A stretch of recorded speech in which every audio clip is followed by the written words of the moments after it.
far as printing the resume goes, the main thing is, well, there's several things to keep in mind, but produce a crisp original using a laser printer or an inkjet printer. The college, I think, mostly uses laser printers. You could go to a Kinko's and Office Max. For a small fee, they will allow you to use their quality printers, but it's key to use a good printer. Use an off-white, what we call 20-pound cotton paper. A pure white is a safe, conservative approach. If you wanted to change it up a little bit in terms of the color, you could use like a light cream or a very light gray, but you don't want to get into using colors like red or blue or purple. The key is making sure that the words on the resume contrast enough with the color of the paper so it doesn't create difficulty for the reader. And finally, use black ink. Now at this point, I've been giving you a lot of information about the resume and the functional resume in particular, but we haven't talked a whole lot about the cover letters. And it is important to know, first of all, that I've included a document also on cover letters for you to download. And the cover letter is becoming more and more prevalent. More and more employers are expecting and asking for the cover letter in conjunction with the resume. The cover letter is kind of thought of as the left hand to the right hand, or some people I've heard them call it the appetizer to the entree being your resume. The purpose is to generate interest in your resume and motivate the employer to invite you in for an interview. Now, remember earlier we were talking about the person who was maybe a teacher for 10 or 15 years and they're changing careers to become now a landscape architect?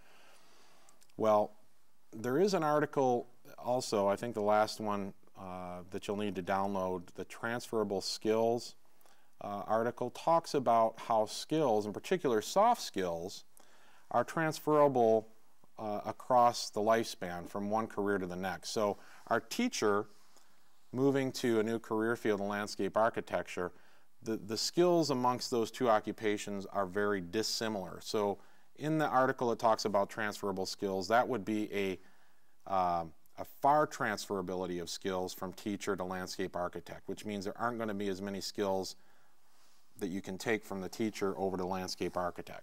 But let's say the teacher is changing a career to a corporate trainer. Well, corporate trainer and teacher, the skills needed in those two occupations are very much more similar in nature than our teacher and landscape architect would be. So in the situation where we have more similar skills or a near transfer of skills from teacher to corporate trainer, those kinds of opportunities you can use a cover letter to bridge the gap. But a cover letter probably isn't going to bridge the gap significantly enough in the case with a teacher and a landscape architect because of the difference, the vast difference between the two. The other thing that the cover letter does is it allows you to tailor the message to each employer without altering your resume each time. I mean, obviously you'll want to update, revise your resume, make sure that it's current, and that's something that you need to do regularly. But it should be unique. It should speak specifically to the employer, the organization. What you want to avoid and be careful of is not to get into that pitfall of taking the one-size-fits-all approach, that you use the same cover letter for every job. Now granted, the article that you've downloaded, the cover letter article that is, speaks to what every cover letter should include, but what it does also is it identifies two cover letter formats. The letter of application is the most common cover letter, and the handout will provide examples of what generally would be included in a letter of application. But basically we use the letter of application in response to a posted job. If we've got a job description or if the position says apply by June 1st, 2009, well, I would use a letter of application in that case, and again the examples are going to show you what should be included and what should be communicated in that letter.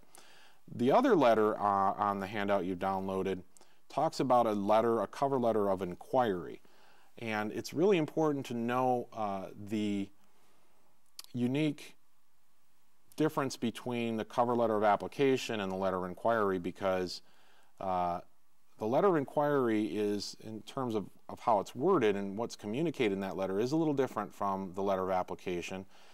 The letter of inquiry is most frequently used to contact or make contact with an employer that I know hires people in my field, but I never see any jobs posted for this particular company. So we'll call this company ABC, and I know that company ABC really has been, you know, prominent in the community. They're established. They hire people in my occupational field, but I'm just going to send them a letter of inquiry and explain to them why I'm contacting them, what I have to offer, what is the purpose for contacting them. But you know, maybe that will lead to an opportunity to come in and meet and job shadow with the company for half a day.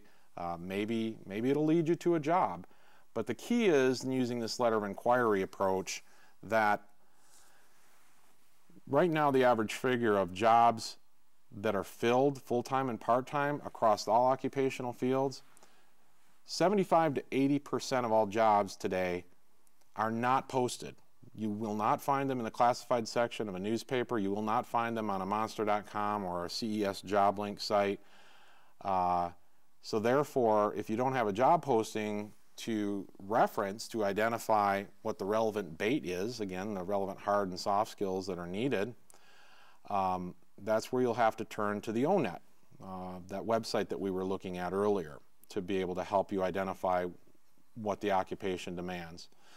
But you'll also need to do your research on the company to do a letter of inquiry, to be able to speak to and show that employer that you know a little bit about company ABC and what sets them apart from other similar companies in the area.